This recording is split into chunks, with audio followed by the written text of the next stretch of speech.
Bonjour Michel Mondet. Bonjour. Vous êtes président d'Aquéance Consulting et je vous reçois aujourd'hui car vous avez un message assez détonnant à faire passer. Tous les reportings de boîtes sont faux. Alors première question, qu'est-ce qui vous fait dire cela? Eh bien, écoutez, je sais que c'est un peu provocateur, mais c'est très simple. On discute toujours des chiffres, des KPI comme on dit. On évalue, on apprécie leurs évolutions de mois en mois, mais on s'interroge très peu, voire jamais, sur leur fiabilité.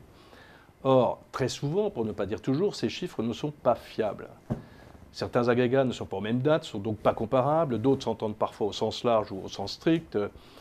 D'autres causes sont possibles, les périmètres ne sont pas identiques pour un même agrégat, d'un tableau à un autre, etc. Est-ce que vous auriez un exemple pour que l'on comprenne bien? Ah oui, j'en ai plus d'un, oui. Prenez le chiffre d'affaires, cet agrégat paraît basique, mais quand est-ce qu'il est arrêté? Que comprend-il exactement? Les honoraires seuls par exemple, les honoraires et les frais associés? Un prix de revient comprend-il ou non les déchets matières? Comprend-il une quote-part normée? À la limite, peu importe le choix, de la plupart du temps, un même agrégat n'est pas calculé de la même manière dans toute l'entreprise. C'est ça qui est ennuyeux. Les KPI ne sont pas nécessairement homogènes au sein de l'entreprise. Un dernier petit exemple, d'ailleurs tiré d'une de nos missions chez Aquéance, l'analyse de marge chez un prestataire de service était fausse et au lieu de gagner 1 million d'euros sur un de leurs propres clients, l'entreprise en perdait 5 tout de même.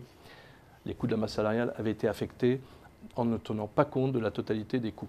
Mais pourtant, on a besoin de ces tableaux de bord. Oui, bien sûr, absolument, vous avez raison, mais l'obsession d'un dirigeant, c'est l'analyse de ces chiffres.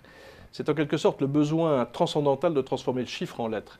C'est très vrai dans le monde du private equity, par exemple, où la concurrence des fonds sur un investissement potentiel lié à un calendrier qui est évidemment toujours serré conduit à une recherche de KPI et de tableaux de bord à des fins d'analyse assez poussées, sans s'être assuré au préalable de la réalité du KPI en question.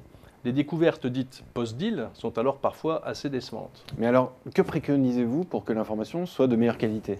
La constance du contrôle. Il faut s'assurer régulièrement du mode de calcul des KPI, de la source comptable des engagements, de la règle de gestion appliquée lors de l'enregistrement en comptabilité, de l'hypothèse retenue dans ce qu'on appelle les référentiels, tels que les taux de change, taux d'intérêt, d'actualisation, etc., nombre d'effectifs.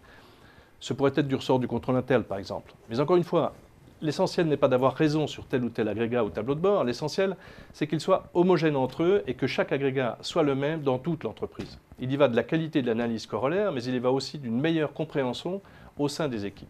Eh bien Michel Mondet, merci de cet éclairage. Merci à vous.